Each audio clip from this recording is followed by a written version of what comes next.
siwe kiri kati bodies of the same phasers owakasimu n'owekido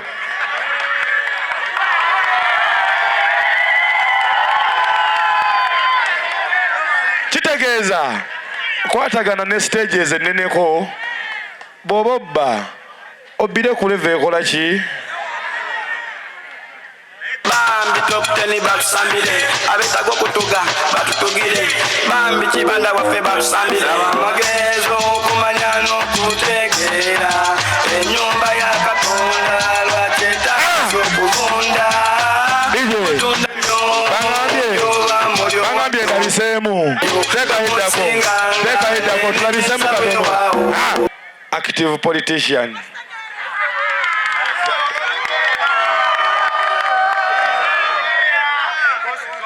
lwakuba mukulu wange ye byayogera bya buvunaanyizibwa ate nange ebyange byenjogera bya buvunaanyizibwa lwakuba biyisaamu amaaso kati awo mu makkati awo we babibuusiza amaaso we tuteerako ebikolwa naye nga naffe tuli baki tuli babuvunaanyizibwa sigenda kubawa mboozi ze mwagala kuwulira sigenda kuyisaamu muntu yenna maaso yadde gwe ngenda okunyoomoola kubanga ekyo fango nekimanyi sayidi gye twalonda ffe tubeerawo ng'abalumbibwa naye ate abali strongo gwe bw'ojjangola batusirise leeta olutalo olwo lutukwase ojja kumanya abasirifu bano kyekibalimu naye ate olumu tetukozesebwa mu kulumba bantu era tetufunangayo nakadde kafumiitiriza nti tulumbagana ono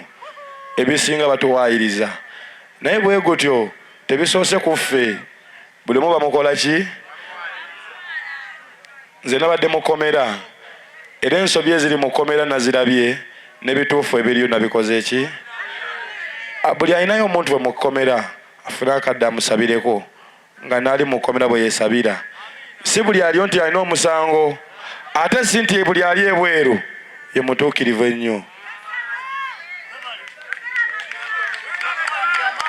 munfuna nze ndi wano omusango gwasoose okuntekebwako mpita mu bumpimpi mumanye nze nabba akasimu ene mukulu wange yabbayo ebitaano mbu siwe kiri kati bodies of the same phasers owakasimu n'owekido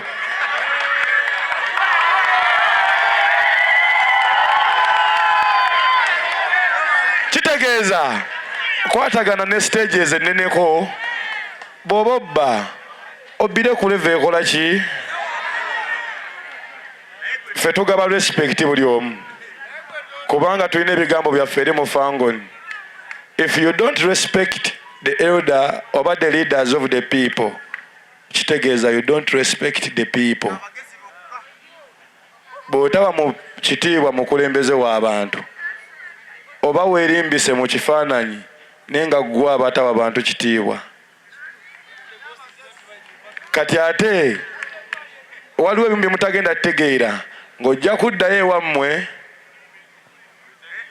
rule number 1 the boss is always right if the boss is wrong refer to rule number 1 thank you mwebale nnyo munyaniriza bameeni nebaza n'abasajja banene basajja babitiibwa naye ate banene abansindisa okubatuukamu bantu ba wansi kitegeeza tujjukire ennyo gye tuva nze nno emisango egintekebwako mugimanyi buli omu agamba ali eneyo si mubi naye babeera nabo okitegedde kale ate bembeera nabo olumu nange nalinga bo sisobola kubakyusa nga mmaze bbejjamu okuggyako okubabeeramu nembalaga mpolampola ekyokukola kuba nze sente nziina ezimbeeza emunyonyo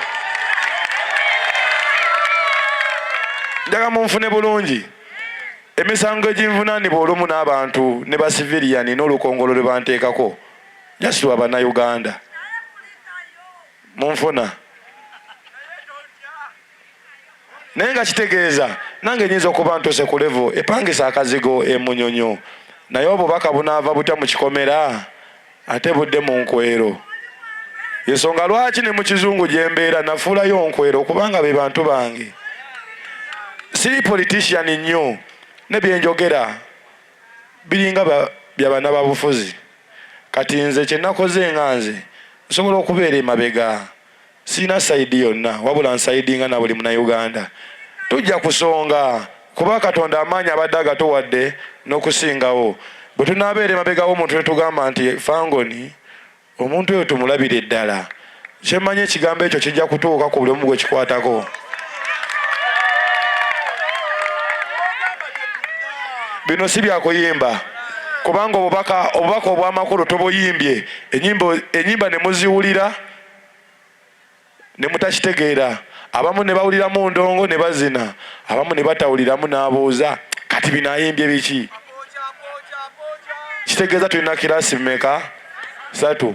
Bwe tukeeranga ku makya saba nnyo Katonda amagezi okumanya n'okutegeera. Tolina muntu yenna gw'ogenda kuvunaana yadde okwasa obulamu bwo okuggyako ffe abaana babavuddeyo nga tulaba tuli bulungimu tugamba naffe birungi tubyagaliza abalala naye ng'olumu tubasudya naffe tetuli buki. Gentleman from what is the party? Peasants Party? We shall speak to the peasants. Where's the old man? Yes. We know what the peasants want. The peasants want a progressive Uganda.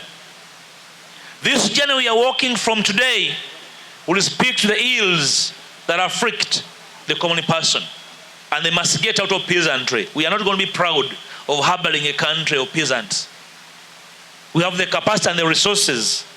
Obugagga obuli mu ggwanga bumala. Si bwa kyalo kimu, si bwa maka gamu, si bwa muntu omu. Twabanjako ne twegayirirako katugenda kubanya tukuba n'omusinde. We must demand that this country goes back on a path of democracy. Temubuguumirira kalulu kajja kababuguumiriza, tubuguumirire kuwaliza Mwami Museveni ateekewo enkyukakyuka. Kumuwaliriza, kumubanja, si kumwegayirira. Bannaffe abali mu NRM tetujja kufaanana nga mmwe.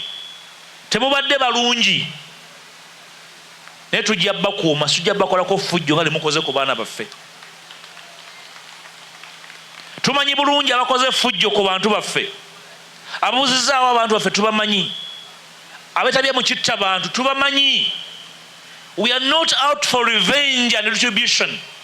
We shall lead the path to justice. Tetwagala kuwolera ggwanga, twagala bwenkanya. Situlwanirira kuwolera ggwanga. Abantu baffe batuukiddwako ebikolobero ebyenjawulo. And I can tell you, mu kifo wendi ne wembadde manyi bingi, ntegedde bingi. I will read the law, the way and the path to justice.